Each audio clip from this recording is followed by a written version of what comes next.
Good morning, it's Tracy. It's going to be a great day today. I can already feel it. What I want you to think about is the close. I know that there are a number of things that could be frustrating you, such as people not being able to sell their homes, people not returning your calls, hot leads who will not give a deposit check, depositors who won't move in, and more. But you know what? We're not going to worry about that because what do here? We focus on what we want.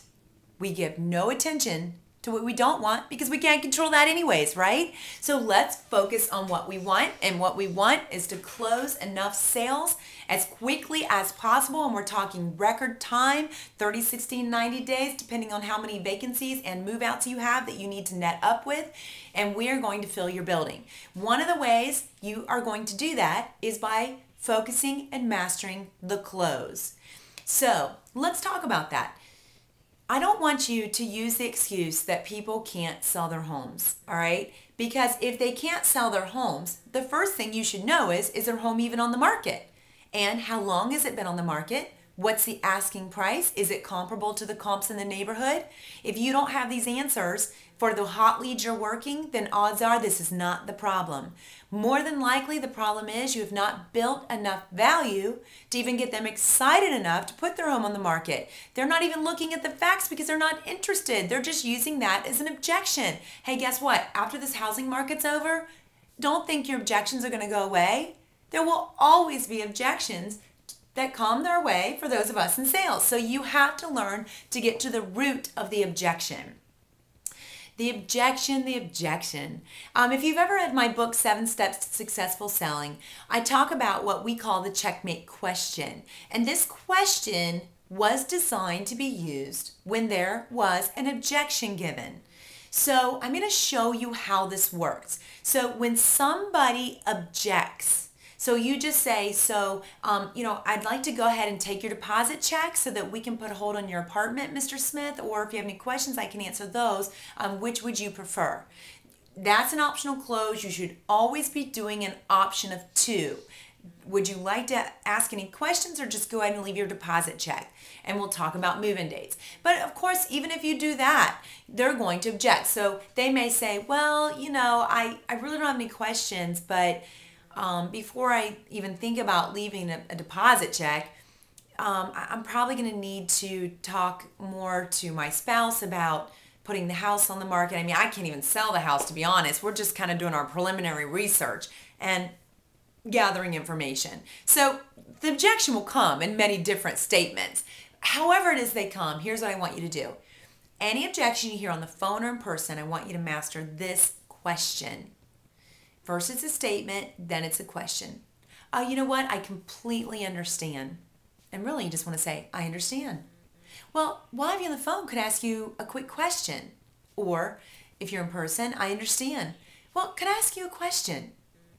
What happens when you do this is when you say, I understand, and you're empathetic and you're real, people's guard goes down. Because in a sales environment, when you ask for the check or you ask for a close, their guard goes up. Even if you're just asking for an appointment, their guard goes up because their defense mechanism is natural. They're scared, they're uncertain. But when you say, I understand, the guard goes down.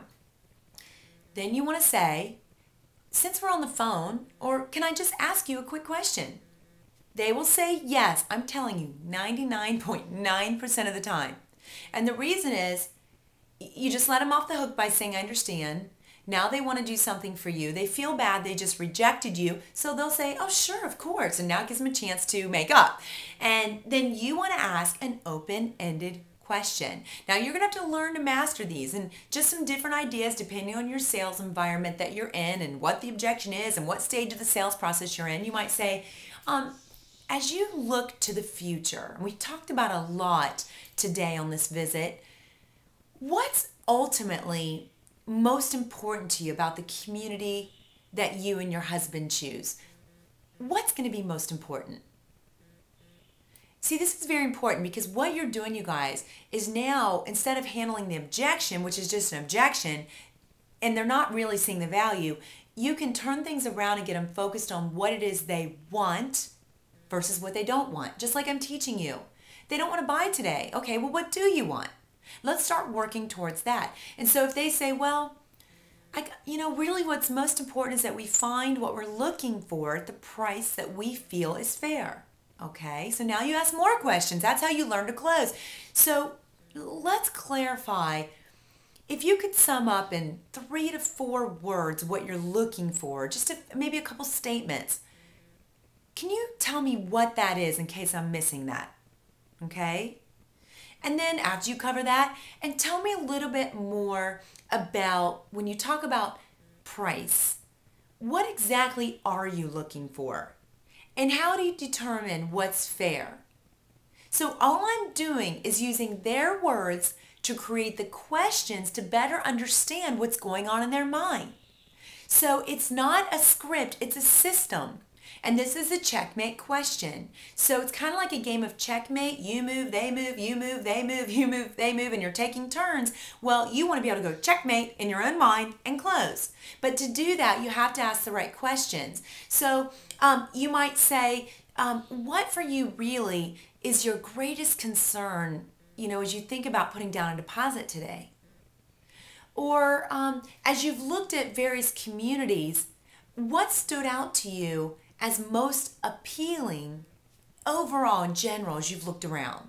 So you're going to ask one question, but I'm giving you ideas to start this process. And then if they answer, you can ask more. And guess what? They'll engage because now you're talking about them again. The pressure's down. You're solving problems because you're chipping away or peeling back the onion and better understanding what it is that's important to them. And for IELTS and CCRCs, this is critically important because these people don't even really know what they want. They've had some kind of scare, probably in a medical realm, and they're terrified. So the deeper you dig, the more you're going to help them understand what it is that they want, because I don't think they even know.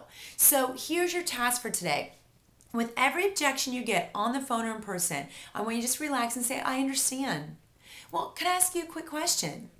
And they'll say yes, and then I want you to have on a piece of paper 3 to 4 different questions that you could just ask that will get them focused on what they want. And remember, you have like 4 or 5 different connection sheets. You could take some of the questions off there and just pull them, and you'll use one at a time.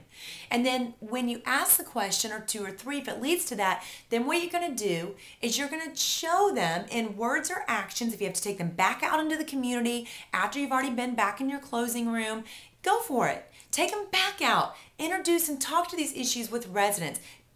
Create and extend their experience and make it better, because then you need to use their concerns to demonstrate you can meet their needs, solve their problems, and you'll be closer to closing the sale. So start using this checkmate question. Let us know on our Facebook fan page how this is working for you and what your experience has been, and post any questions. I'll respond to you. Thank you so much and have a good day. Have fun using this tool.